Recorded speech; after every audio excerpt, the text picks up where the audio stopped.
नमस्कार, आप देख रहे हैं जनता जागरण और मैं हूं आपके साथ प्रिंस कुमार।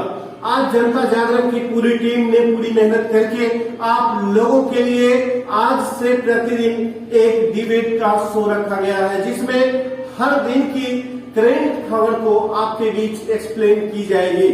तो आज का हमारा टॉपिक है संसद भवन में विपक्षी 146 सांसदों का निलंबन का आखिर क्या होगा। तो इसी पे आज हमारे बीच हमारे गेस्ट हैं आचार्य जी।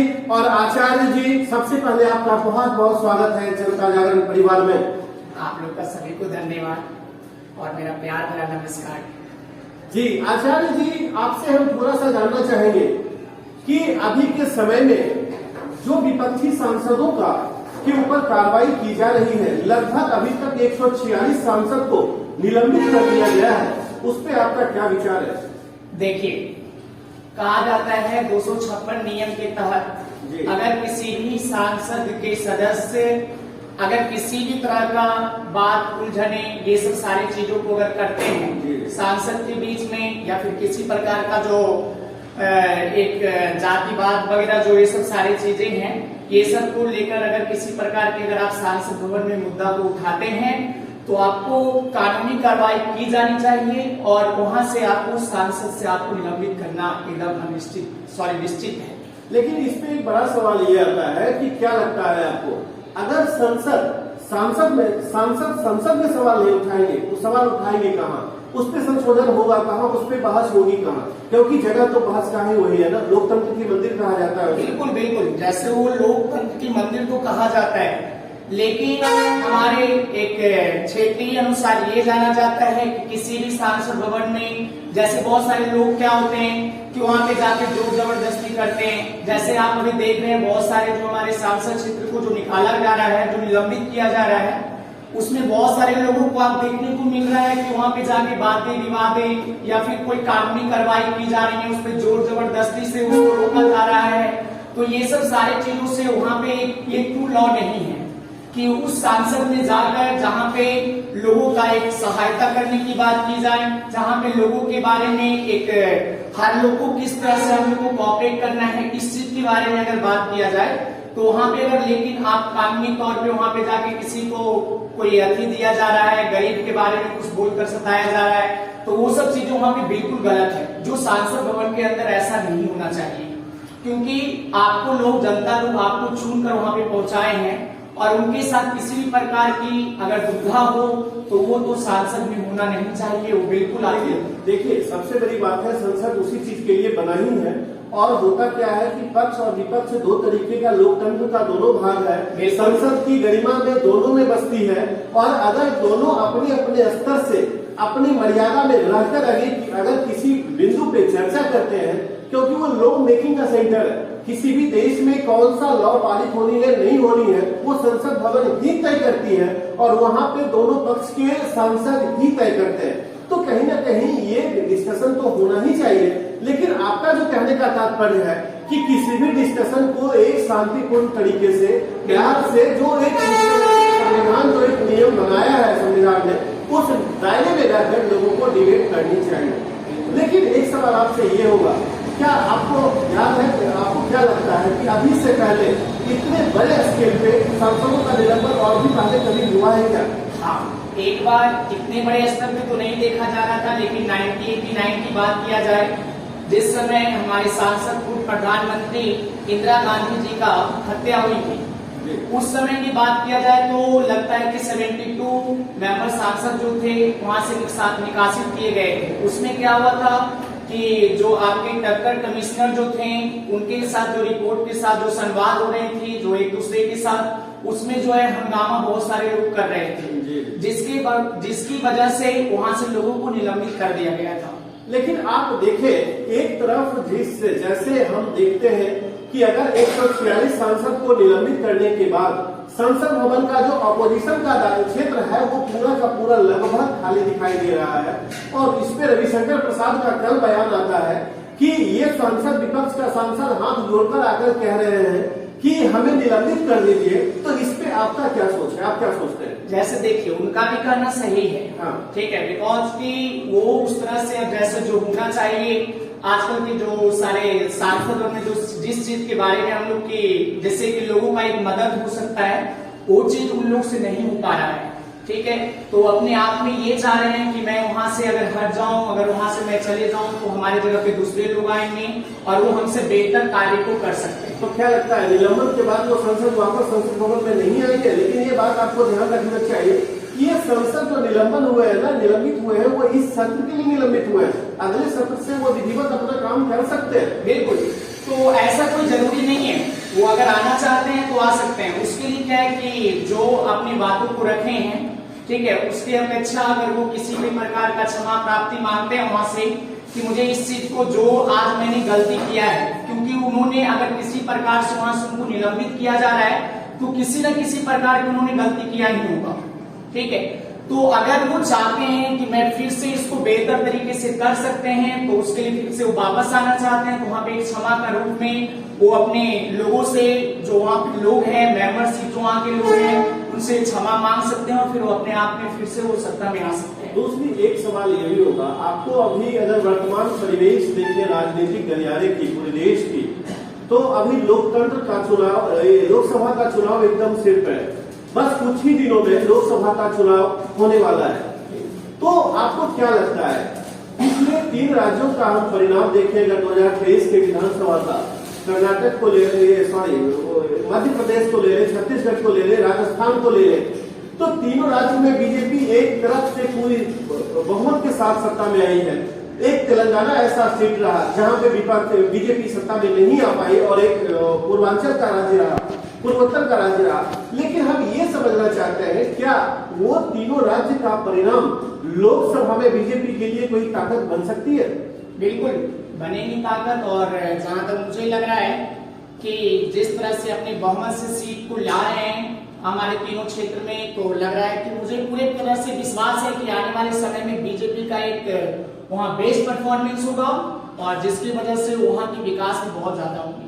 अच्छा, एक बात और बताइए आचार्य जी आप, कि अभी मध्य प्रदेश की अगर हम बात करते हैं, बीजेपी की सरकार वहां पिछले कई वर्षों से है और उसके बावजूद भी मध्य प्रदेश के मुख्यमंत्री भारतीय जनता पार्टी को बदलने की जरूरत क्यों पड़ी? थोड़ा इस पे प्रकाश डालेंगे अपना। देखिए, हमारे जो मोहन यादव जो वहाँ के अभी सीएम बने हैं, उनको इसलिए बनाया गया कि बीजेपी के जो लोग थे वो तो आते जा रहे थे सीएम में, तो काफी वर्षों से ऐसा देखने को मिल रहा था मध्य प्रदेश में।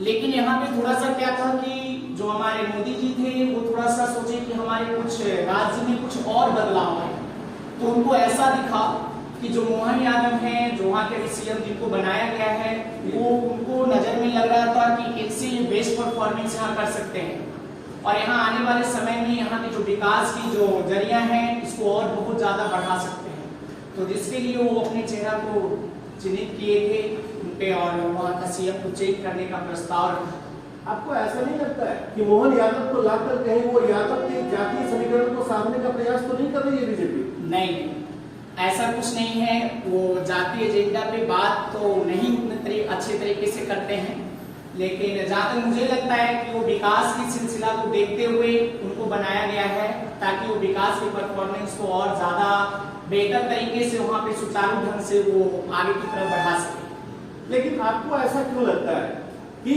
जातीय समीकरण वहाँ पे नहीं झलक रहा है? आप राजस्थान को ले ले, आप छत्तीसगढ़ को ले ले, हर जगह एक नए तरीके से सीएम उन्होंने लाया। आप राष्ट्रपति चुनाव को ले ले, देश के राष्ट्रपति को भी उन्होंने आदिवासी समाज से महिलाओं को आगे बढ़ाने का काम की बीजेपी। तो कहीं ना कहीं इससे हमें तो सब, हम एक अपोजिशन की पार्टी जो कह रही है वो कह रही है कि बीजेपी कहीं ना कहीं जातीय समीकरण को एक धागे में समेटने की कोशिश कर रही है। तो क्या इस पर क्या कहेंगे आप? जैसे देखिए, वो तो राजनीतिक एजेंडा है कि किसी भी प्रकार का जातीय समीकरण हर लोग उसी तरह से एक अपने वोट बैंक को बनाना चाह रहे हैं, लेकिन बीजेपी क्या सोच रहा है कि उससे कुछ हटके हम करें तो बेहतर होगा। बिकॉज ये जैसे किसी फेस वैल्यू को लेकर, किसी अलग चीजों को लेकर, एजुकेशनल सेक्टर को लेकर, हर चीज को लेकर बीजेपी सोच रही है क्या कि हर सेक्टर में अगर विकास हो तो वो बेहतर होगा। जैसे कि आपने अभी महिला की बात कहा, तो महिला सेक्टर में क्या है कि वो जान रहे हैं जो महिला लोग आजकल की जो वर्क कर रही है वो पूरी तरीके से डेडिकेट होकर कर रही है। एकदम पूरी तरीके से जो होना चाहिए पूरी लगन निष्ठा के साथ वो वर्क को कर रही है, क्योंकि उन्हें पता है कि जैसे अपने वो पुत्र को चाहते हैं कि हमेशा एक आगे की तरफ मैं बढ़ाऊं, उसी प्रकार से वो देश को भी चाहेंगे कि हमारे देश काफी आगे हो और इसमें मैं अपना भागीदारी लूं। और इसमें जो है हमारे मोदी जी एक महिला लोग को कोऑपरेट कर रहे हैं, जिसमें बहुत सारी उन्होंने योजना भी महिला लोग के लिए निकाला है, जिससे कि उनको बढ़ावा मिले, जिससे कि वो आगे की तरफ बढ़ सके। और पहले की आप जानते हैं, जहां तक की बात, तो महिला लोग को घर से निकलने के लिए नहीं दिया जाता था, ये सब बहुत सारे उन पे प्रतिबंध लगी हुई होती थी। लेकिन आज क्या है कि उस समय को देखते हुए आज नारी को सोचे नहीं, ये भी वन ऑफ द बेस्ट है और इनको भी आगे बढ़ने का मौका दिया जाए।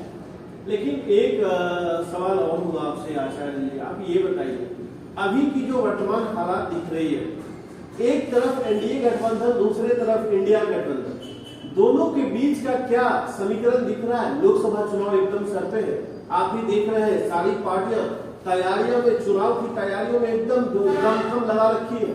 कुछ लोग अपने पार्टी, हर पार्टी अपने अपने तरफ से प्रधानमंत्री के उम्मीदवार ढूंढने का प्रयास कर रही है, तो दूसरी गठबंधन को वही देखे तो उसमें सीट बंटवारे को लेकर लगातार वार्तालाप चल रही है। तो क्या लगता है ये सारे समीकरण स्पष्ट रूप से कब दिखाई दे देगा, कुछ उम्मीद? जैसे देखिए, मुझे लगता है कि जहां तक कि एक बार पूरे देश में हमारे बीजेपी की सत्ता होगी, बिकॉज अभी देखने को मिल रहा है क्या कि 29 में 21 राज्यों में हमारे बीजेपी की सरकार है। और अभी जहां तक आप चुनावी लहर में कुछ ही दिन पहले जो चुनाव हुआ, जैसे मध्य प्रदेश, छत्तीसगढ़, राजस्थान, तेलंगाना की बात कर रहे थे और एक साइड लगता है मिजोरम में हुआ, तो वहां की बात कर रहे थे, तो काफी वाइड बहुमत से मध्य प्रदेश में भी लाया। आपके राजस्थान में आप जानते हैं जो कांग्रेस का गढ़ माना जाता है, ठीक है, सदा वहां कांग्रेस की सरकार चलते आई, वहां भी जाके बीजेपी ने अपने झंडे को लहराया। उसके बाद आप छत्तीसगढ़ की बात करेंगे तो वहां भी बीजेपी की सत्ता आई है।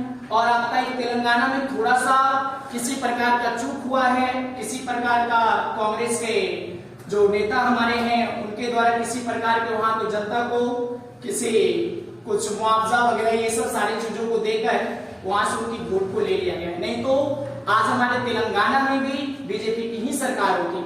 और आने वाले आपको पता होना चाहिए, बात जब तेलंगाना की आती है तो तेलंगाना में सबसे स्मॉलेस्ट पार्टी बीजेपी है, बिल्कुल है ना, सबसे स्मॉलेस्ट पार्टी वहाँ बीजेपी से बात रही है। विधानसभा चुनाव में सबसे लार्जेस्ट कांग्रेस रही है, सेकंड पे वहाँ की क्षेत्रीय पार्टी जो है वो रही है और थर्ड में बीजेपी आई है।